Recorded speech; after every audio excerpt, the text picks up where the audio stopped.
Hello, I'm Kaio and welcome to my channel. So in today's video, I'm going to be talking about the difference between Git and GitHub.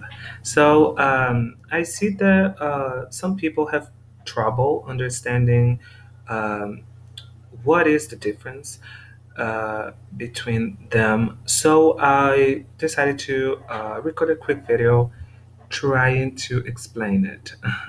so um, First, you have to see that they are independent of each other. When we are talking about Git, we are talking about a version control software that we are going to be using to track our files and to, like the name says, we are going to be controlling the versions of our files, and we are going to use Git to help us with that. And when we are talking about GitHub, we are talking about a host that are going to be storing our files uh, in, in a cloud-based software or platform. So there are other platforms that are cloud based. I know Bitbucket is one of them. I don't know many um, platforms that do that, but I know that there are a lot of them. And GitHub seems to be one of the most popular, but I'm sure there are uh, so much more, like so many others. Anyway, in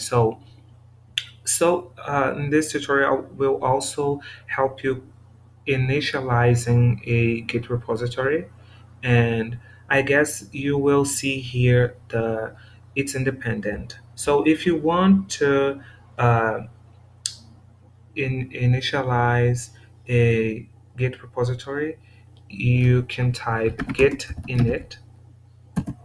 And as you can see here, if you're using VS Code, the color of your files are going to change, and they are now being tracked. I guess we can say that. So if you want to add a file, you are going to be doing git add in the name of the file, index for example, and as you can see here, it changed from a U to an A. This means that now this file are being tracked. And you can also see that by doing git status. And as you can see here, there are no commits, but it's being a new file is being added to your Git repository. Um, if you want to commit this file, commit means to save the state of your file. So you would do git commit, sorry, git commit dash m is for message, and your first commit, for example. And as you can see, the file it's normal right now. It went back to white in this case.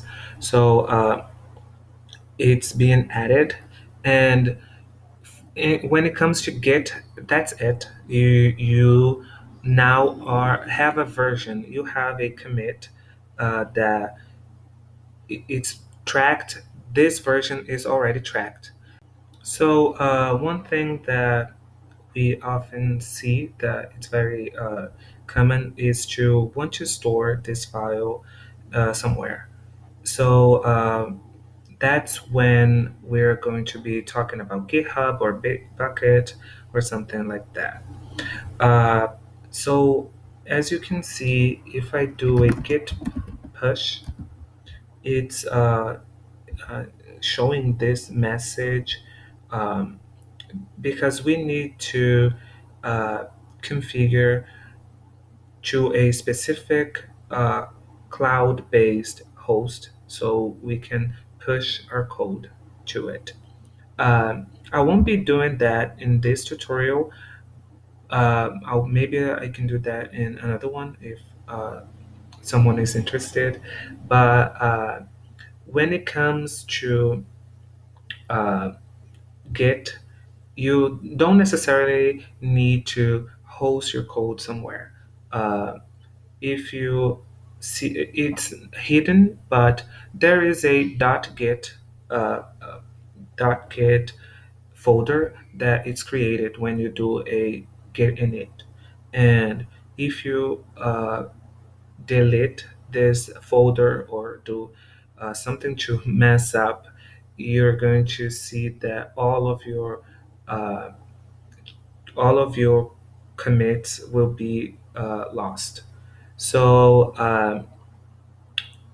I guess the good, like the upside of having a uh, cloud-based platform to host your code is that you can always do a git pull, um, and you're going to be able to have your commits and your code in any computer that you want.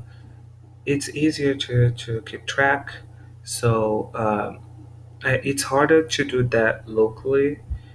So I highly recommend to store your code in a cloud-based platform. Um, Not necessarily GitHub, but GitHub is one of the most popular. So continuing, as you can see, the styles file here are is still green because it's in it's not being tracked per se. So if we want, let's modify something here. For example, to get rid of this line and save it.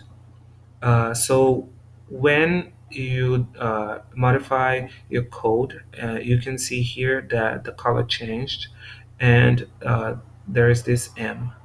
So if you want to add all of the files, because it's very annoying to have to do like a git add and like index and style.